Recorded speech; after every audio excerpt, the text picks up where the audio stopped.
حضرت عبداللہ بن عمر رضی اللہ تعالی عنہ سے روایت ہے کہ رسول اللہ صلی اللہ علیہ وسلم نے فرمایا، کیا تم میں سے کوئی یہ نہیں کر سکتا کہ روزانہ 1000 آیاتیں قرآن پاک کی پڑھ لیا کرے؟ صحابہ نے عرض کیا، حضور کس میں یہ طاقت ہے کہ روزانہ 1000 آیاتیں پڑھے؟ یعنی یہ بات ہماری استطاعت سے باہر ہے۔ آپ صلی اللہ علیہ وسلم نے فرمایا، کیا تم میں سے کوئی اتنا نہیں کر سکتا کہ سورہ الہاکم التکاثر پڑھ لیا کرے؟ قرآن مجید کی بعض بہت چھوٹی صورتیں ایسی ہیں جو اپنے مضمون اور پیغام کی اہمیت کی وجہ سے سینکڑوں اور ہزاروں آیاتوں کے برابر تو نہیں ہے۔ انہی میں سے سورۃ تکاثر بھی ہے۔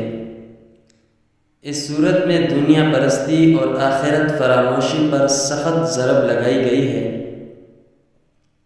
اور آخرت کے محاسبہ اور دوزخ کے عذاب کا تذکرہ اس طرح کیا گیا ہے کہ اگر دل بالکل مردہ نہ ہو گیا ہو تو اس میں فکر اور بیداری پیدا ہو جانا لازمی ہے۔